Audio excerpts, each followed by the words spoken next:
اپنی گفتگو جاری رکھے ہوئے ہیں۔ سورہ بقرہ کی 86 آیات تک ہم نے گفتگو کر لی تھی، آج آیت نمبر 87 سے شروع کرتے ہیں۔ اللہ تبارک و تعالی نے ارشاد فرمایا وَلَقَدْ آتَيْنَا مُوسَى الْكِتَابَ، اور تحقیق ہم نے موسیٰ کو کتاب دی۔ بنی اسرائیل پر مزید نعمتوں کا ذکر کیا جا رہا ہے۔ اللہ تبارک و تعالی نے حضرت موسیٰ علی نبینا علیہ السلام پر تورات شریف نازل کی، اور اس کا ذکر یہاں پر ہو رہا ہے کہ یہ جو موسیٰ علیہ السلام کو تورات دی گئی، یہ بھی بنی اسرائیل پر بہت بڑی اللہ کی نعمت۔ ظاہر ہے کہ زمین والوں کے لیے اللہ تبارک و تعالی کا بہت بڑا تحفہ اس کا کلام وحی کی صورت میں ہوتا ہے۔ تورات شریف حضرت موسیٰ علیہ السلام کو جو اس کی تختیاں اللہ تعالیٰ نے عطا فرمائی، تو یہ اللہ کی بڑی نعمت تھی۔ پھر فرمایا کہ وَقَفَّيْنَا مِن بَعْدِهِ بِالرُّسُلِ، اور سلسلہ رکا نہیں، فرمایا کہ اور ہم نے ان کے بعد مسلسل پے در پے رسول بھیجے۔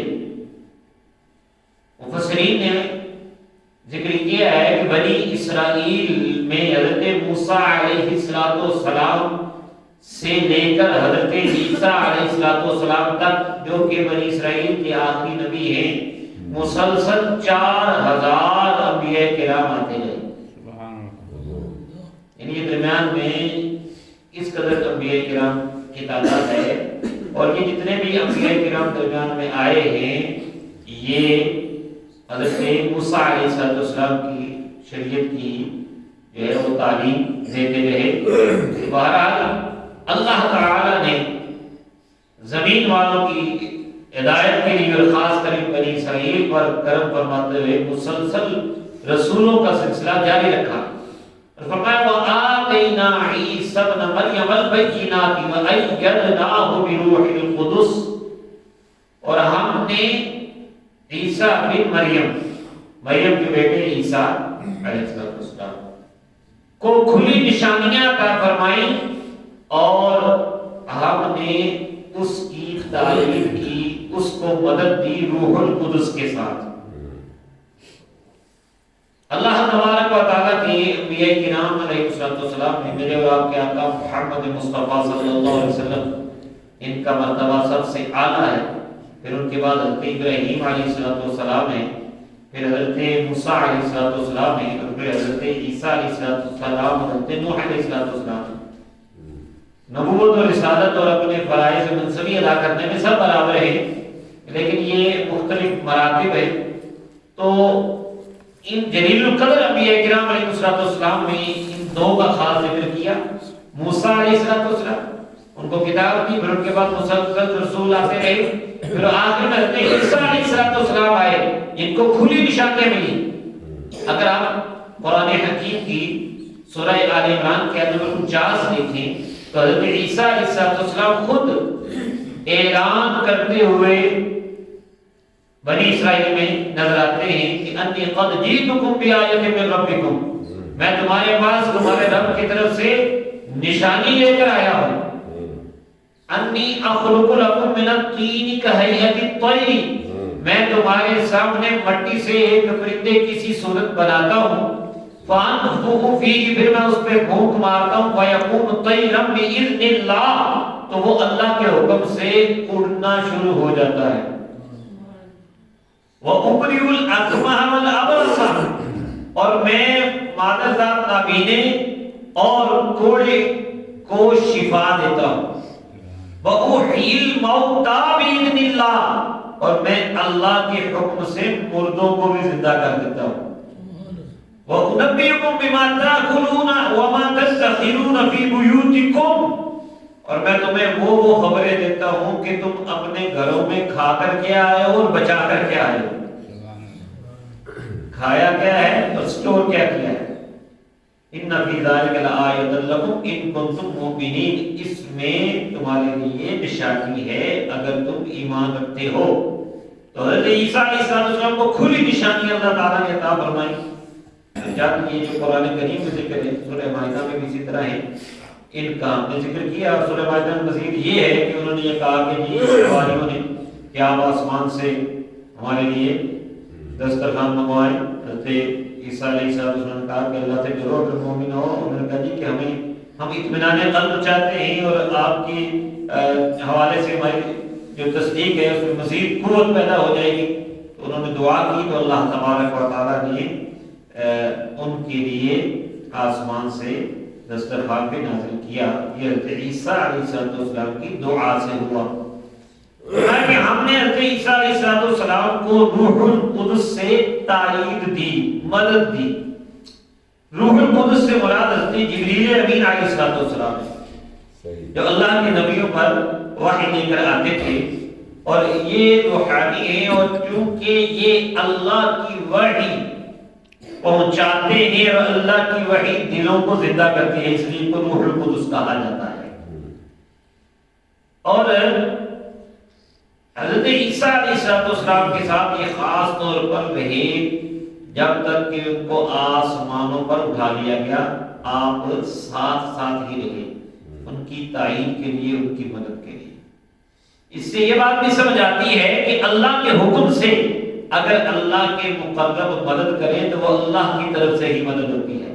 کیونکہ فرمایا کہ ہم نے مدد دی ان کو، ہم نے مدد دی اس عیسیٰ کو روح القدس کے ساتھ.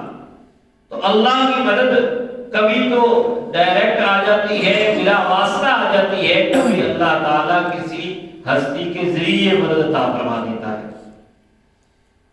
فرمایا فَكُلَّمَا جَاءَكُمْ رَسُولٌ بِمَا لَا تَهْوَىٰ أَنفُسُكُمْ، کیا ایسا نہیں ہے کہ جب کبھی بھی تمہارے پاس رسول وہ تعلیمات لائے جس کو تمہارے نفس پسند نہیں کرتے تھے، جو تمہاری خواہش کے مطابق نہیں تھی، استکبرتم، تو تم نے تکبر کیا، فَفَرِيقًا كَذَّبْتُمْ، تو نبیوں کے ایک گروہ کی تم نے تکذیب کی، انہیں جھٹلایا، وَفَرِيقًا تَقْتُلُونَ، اور کچھ نبیوں کو تو تم شہید کیا کرتے تھے. تو یہ ان کا انداز تھا کہ مرضی کی بات نہ ہوئی تو مانی نہ. اور اسی طرح اس قدر درپے ہوئے کہ حضرت زکریا، حضرت یحییٰ اور حضرت یحییٰ علیہ السلام کو انہوں نے شہید کر دیا. اور نبی کریم صلی اللہ علیہ وسلم کی کہ قتل آپ کو شہید کرنے کے بھی در پہ رہے یہ لوگ. کھانے میں زہر بھی ملایا تھا اور بھی سازشیں کرتے تھے کہ پتھر گرا کر یا کسی طرح نبی کریم صلی اللہ تعالی علیہ وسلم کو بھی شہید کرے. لیکن اللہ تعالیٰ نے فرما دیا تھا واللہ یعصمک من الناس، اے محبوب اللہ تعالیٰ آپ کی لوگوں سے حفاظت فرمائے گا. اللہ تبارک و تعالیٰ نے خاص اپنے محبوب کی حفاظت فرمائی، ورنہ یہ یہودی تو اس کے بھی درپے رہے کہ نبی کریم صلی اللہ علیہ وسلم کو بھی شہید کرے. اور آیت نمبر 88 میں ان کا ایک اور انداز بتایا گیا کہ جب ان کو کوئی نصیحت کی جاتی ہے نا تو پھر یہ بہانے بناتے ہیں. تو کہنے لگے وَقَالُوا قُلُوبُنَا غُلْفٌ، اور انہوں نے کہا کہ ہمارے دلوں پر تو پردے ہیں. یعنی یہ ٹالنے کا انداز تھا کہ جی آپ کی باتیں جیسے میں یار تیریاں گلاں نہیں سب سمجھ آتی ہیں، جب کسی کی باتیں مانتی ہوں یار تیریاں گلاں نہیں سب سمجھ آتی ہیں. اب وہ اس کو اپنے دامے میں کہتے نہیں جی آپ جو یہ باتیں کرتے نا یہ ہمارے دلوں میں نہیں اترتی، کیونکہ ہمارے دلوں پر تو خلاف چڑھے ہوئے، آپ کی بات آگے گزر نہیں سکتی. وہ ایک رکاوٹ ہے، وہ ایک آڑ ہے ہمارے دلوں کے اوپر، اس سے آگے آپ کی بات گزر نہیں سکتی، ہمارے دلوں پر پردے پڑے ہوئے ہیں. اللہ تعالیٰ نے فرمایا پردوں کی بات نہیں فرمایا بل لعنهم اللہ بکفرہم فقلیلا ما یؤمنون، پردوں کی بات نہیں بلکہ جو انہوں نے محبوب کریم علیہ السلام و تسلیم کی نشانیاں ہونے کے باوجود، اپنے پاس ساری خبریں ہونے کے باوجود انکار کر دیا، اس کفر کی وجہ سے اللہ تعالیٰ نے ان پر لعنت کی ہے، انہیں اپنی رحمت سے دور کر دیا. تو تھوڑے ہی ایمان لاتے ہیں. یہ پردوں کی بات نہیں ہے، وہ تو یہ طرز کے طور پر یا مذاق کے طور پر یا ٹالنے کے طور پر نا ہمارے دلوں میں پردے ہیں، اللہ پردے نہیں، یہ تم اللہ کی رحمت سے دور ہو چکے ہو۔ تو اس میں کچھ ہمیں سمجھنے کے لیے بھی تعلیمات ہیں کہ جی اپنی مرضی کی بات ہو تو قبول کر لینا، اور مرضی نہ ہو تو نخرے دکھانا، یہ رویہ بنی اسرائیل کا اللہ تعالیٰ کو پسند نہیں تھا۔ اور اگر ہمارے اندر ہے تو ہمیں بھی اس پر غور کرنا چاہیے کہ جی جو حکم شریعت کا پسند آیا اس پر عمل کیا، جو نہ پسند آیا تو اس کو ٹال دیا، تو یہ کوئی اچھی بات نہیں ہے۔ انبیاء کرام علیہ السلام کی تعلیمات، اور خاص کر میرے اور آپ کے آقا علیہ السلام کی سنتیں اور آپ کے ارشادات اور قرآن کی تعلیمات، اس پر دل و جان سے خوشی سے عمل کرنا چاہیے، بہانے نہیں بنانے چاہیے۔ اور بعض اوقات یہ بھی ہوتا ہے کہ ہم بھی ایسی باتیں آگے مذاق سے اب سن کے نا وہ مزاحیہ کھا کے اور ایسی چیزیں، تو ہم بھی کوئی ہمیں اگر نماز کی یا نیکی کی دعوت دیتا ہے تو ہم اس کو مذاق میں ڈالتے ہیں، جملے بولتے ہیں ایسے۔ تو اب اس کی مثالیں تو بہت سی دی جا سکتی ہیں، لیکن وقت کو بھی ہم نے ملحوظ رکھنا ہے، تو اس لیے ایسے بہانوں سے ہمیں بچنا چاہیے۔ یہ بہانے اچھی بات نہیں، کوشش کریں عمل ہو، اور اگر کمی ہو جائے تو استغفار کریں اللہ تعالیٰ کے پاس۔ فرمایا آیت نمبر 89 میں وَلَمَّا جَاءَهُمْ كِتَابٌ مِّنْ عِندِ اللَّهِ مُصَدِّقٌ لِمَا مَعَهُمْ، اور جب ان کے پاس وہ شان والی کتاب آئی جو تصدیق کرنے والی تھی ان کی کتابوں کی، جو ان کے پاس تھا، جو ان کی کتابیں تھیں، اور حال کیا تھا وَكَانُوا مِن قَبْلُ يَسْتَفْتِحُونَ عَلَى الَّذِينَ كَفَرُوا، حالانکہ وہ اس سے پہلے اس نبی کے وسیلے سے کافروں کے مقابلے میں مدد مانگا کرتے تھے۔ یستفتحون مدد مانگتے تھے کافروں کے مقابلے میں۔ یہاں مفسرین لکھے ہیں کہ اس نبی میرے اور آپ کے آقا حضرت محمد مصطفیٰ جو بعد میں ان کے لیے آنے والے تھے، وہ ان کے وسیلے سے مدد مانگتے تھے۔ تفسیر کبیر میں ہے کہ یوں کہتے تھے اللہم افتح علینا وانصرنا بالنبی الامی، سبحان اللہ سبحان اللہ، اے اللہ سبحان اللہ، اے اللہ ہمیں مدد عطا فرما، ہمیں فتح عطا فرما، ہماری مدد فرما اس نبی امی کے واسطے، وہ جو نبی آنے والے ہیں ان کے واسطے سے جس کا تو نے تورات میں انجیل میں وعدہ کیا ہے، جو ان کی شان ذکر کی ہے۔ وہ نبی آنے والے یہودیوں کا جب مشرکین سے مقابلہ ہوتا تو وہ نبی کریم صلی اللہ علیہ وسلم کا وسیلہ دے کر مدد مانگتے، اور مفسرین نے یہ بھی لکھا ہے یستفتحون ویفتحون، وہ مدد مانگتے تھے اور انہیں اللہ مدد عطا فرماتا تھا۔ سبحان اللہ سبحان اللہ سبحان اللہ۔ تو اللہ تبارک و تعالی کے محبوب علیہ السلام کا وسیلہ ان کے آنے سے پہلے بھی دیا جاتا رہا۔ نبی کریم صلی اللہ علیہ وسلم کی حیات مبارکہ میں بھی صحابہ کرام علیہ رضوان آپ علیہ السلام کی بارگاہ میں آ کر عرض کیا کرتے تھے، آپ کا وسیلہ پیش کیا کرتے تھے، اور حضور علیہ السلام کے پردہ فرما جانے کے بعد بھی یہ سلسلہ جاری رہا۔ اور حضور علیہ السلام نے خود ایک دعا میں اپنا وسیلہ پیش کرنا سکھایا ہے، وہ بڑی مشہور ہے، اللہم انی اسألک و اتوجہ الیک بنبیک نبی الرحمہ، اے اللہ میں تجھ سے سوال کرتا ہوں اور تیری بارگاہ میں متوجہ ہوتا ہوں تیرے اس نبی کے وسیلے سے جو نبی رحمت ہے۔ یہ حدیث بھی موجود ہے، حضرت فاروق اعظم رضی اللہ تعالیٰ عنہ کا قول بھی حدیث میں موجود ہے کہ بے شک ہم اے اللہ تیری بارگاہ میں تیرے نبی کا وسیلہ پیش کیا کرتے تھے، تو ہمیں بارش عطا فرما کرنا۔ آج تیرے نبی کے چچا کا عباس رضی اللہ تعالیٰ عنہ کا وسیلہ پیش کرتے ہیں تو ہمیں بارش عطا فرما۔ یہ بھی حدیث میں موجود ہے۔ تو بہرحال اس سلسلے میں امام محمد بن موسیٰ بن نعمان رحمۃ اللہ تعالی کی کتاب ہے مصباح الظلام فی المستغیثین بخیر الانام، وہ پوری کتاب بڑی بڑی ہے کہ میرے آقا علیہ السلام کے تشریف لے جانے کے بعد بھی لوگوں نے آگے مزار اقدس پر اگر عرض کی ہے تو نبی کریم صلی اللہ تعالی علیہ وسلم نے ان کی مدد فرمائی ہے۔ اسی طرح ایک کتاب ہے الوفاء باحوال دار المصطفیٰ، علامہ سمحودی رحمۃ اللہ تعالیٰ علیہ کی اس کے چوتھے چیپٹر میں بھی ایسے بہت سے واقعات آپ کو مل جائیں گے۔ تو نبی کریم صلی اللہ علیہ وسلم کے وسیلے سے دعا مانگتے تھے۔ فرمایا یہ سب ان کو پتا تھا ان کی پہچان کی، لیکن کیا ہوا؟ فلما جاءهم ما عرفوا، جب آ گیا وہ جانا پہچانا۔ اعلیٰ حضرت نے ما عرفوا جس کو انہوں نے پہچان لیا کا ترجمہ کیا، جب آ گیا وہ جانا پہچانا۔ کفروا به، تو انہوں نے اس کا انکار کر دیا۔ فلعنۃ اللہ علی الکافرین، تو کافروں پر اللہ کی لعنت ہے، یعنی کافر اللہ کی رحمت سے دور ہے۔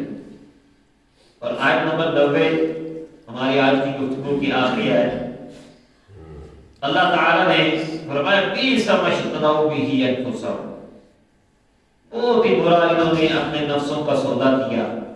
ان یکفروا بما انزل اللہ، کہ انکار کر دیں اس کا جو اللہ نے نازل کیا، بغیًا، حسد رکھتے ہوئے، جلن رکھتے ہوئے، کس سے؟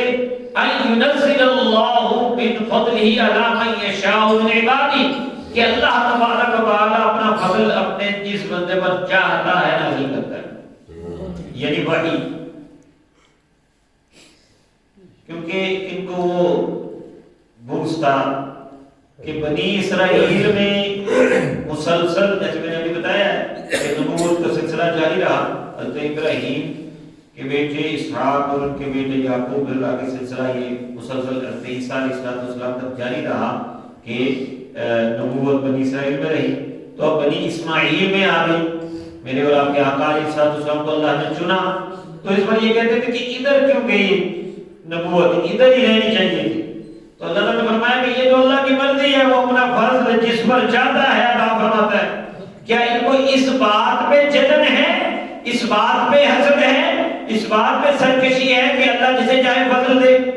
تو بھائی اللہ کی مرضی ہے، اللہ تعالیٰ کی مرضی کے یہ آگے جو ہے اپنی مرضی تو نہیں چلا سکتے۔ تو کیا ہوا؟ فباءوا بغضب علی غضب، تو یہ یہودی غضب در غضب میں، غضب پر غضب میں داخل ہو گئے، یہ ڈبل غضب۔ وَلِلْكَافِرِينَ عَذَابٌ مُهِينٌ، اور کافروں کے لیے رسوا کر دینے والا عذاب ہے۔ اب یہ کیوں غضب در غضب میں داخل ہو گئے؟ کس طرح دو غضب کیسے؟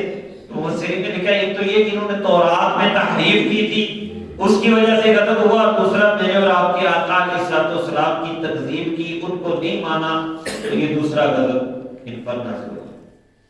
اور ایک تفسیر میں یوں لکھا ہے کہ ایک تو انہوں نے حضرت عیسیٰ علیہ السلام اور انجیل کی تکذیب کی، حضرت عیسیٰ علیہ السلام کی توہین کی، اور پھر میرے اور آپ کے آقا حضرت محمد مصطفیٰ صلی اللہ تعالی علیہ وسلم پر ایمان نہ لائے، تو ڈبل غضب، دوہرے غضب کے یہ مستحق ٹھہری ہوگی۔